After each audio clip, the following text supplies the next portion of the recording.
Welcome to The Explainer. We're living in this incredibly connected world, right?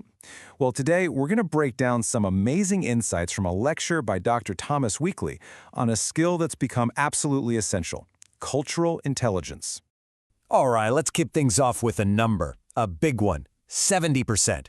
Now, what do you think that number represents? Get this, that is the failure rate of international ventures, all because of cultural differences. Just think about that. It's a huge cost, and it comes from simple misunderstanding.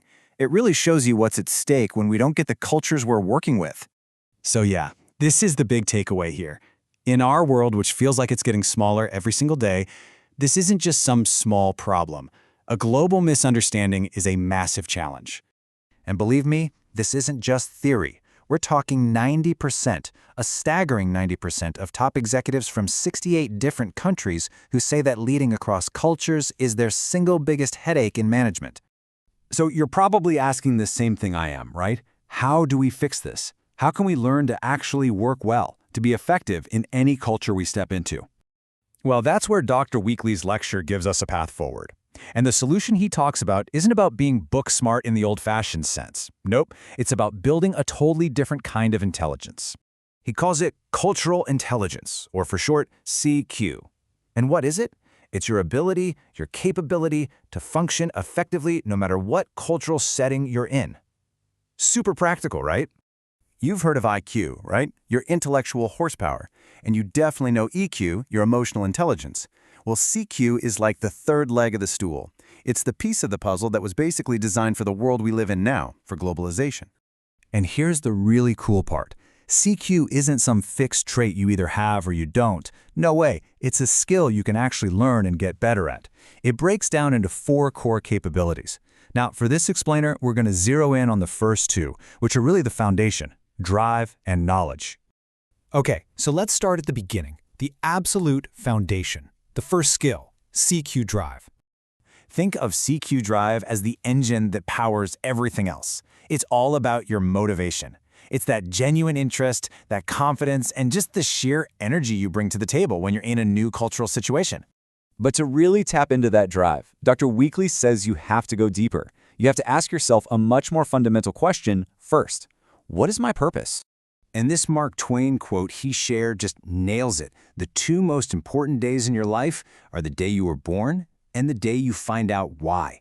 Because knowing your why, that core purpose, that's the fuel. That's what gives you the grit to push through tough situations and really connect with people.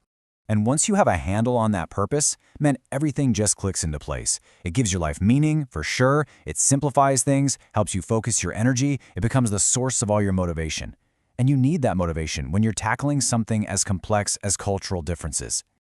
All right, so you've got the drive. What's next? That brings us to the second skill, CQ knowledge. This is the what you know part of the equation, the cognitive stuff.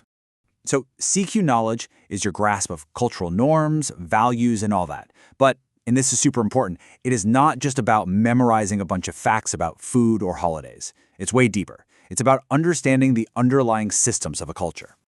Dr. Weakley told this great little story that perfectly illustrates this. So in Tokyo, you stand on the left side of the escalator, right? Simple enough. But then he goes to Osaka, gets on an escalator, and he's totally blocking traffic. Why? Because there the rule is the complete opposite. It's those little unwritten rules of the road that CQ knowledge helps you pick up on. And that whole escalator thing? It's the perfect lead-in to one of the best ways to think about culture, the cultural iceberg. So you see the tip of the iceberg, right?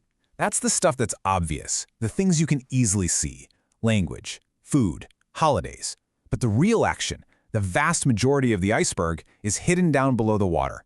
And that's where you find the really important stuff: the unwritten rules of conduct, the work ethic, the core values and beliefs that are actually driving all the behavior you see up top. So if you want to see what's going on below the surface in other cultures, there's a catch. You have to start by understanding the lens you're looking through first. And that lens has a name. Dr. Weakley calls it your worldview. Seriously, just picture it like a pair of glasses you're wearing all the time. Those glasses shape and color every single thing you see and how you interpret it. And here's the kicker. We all have a pair, whether we know it or not. And this right here is where it all starts to click. Building your CQ, your cultural intelligence, means getting real about your own glasses, your own worldview, your biases, your assumptions. And then it's about learning to appreciate and even try on the different glasses other people are wearing to see the world. So as we finish up with these first two building blocks, CQ drive and CQ knowledge, it really leaves you with something to think about, doesn't it? If you're not actively working on this stuff, how much are you missing? How much of that massive, important cultural iceberg is completely invisible to you?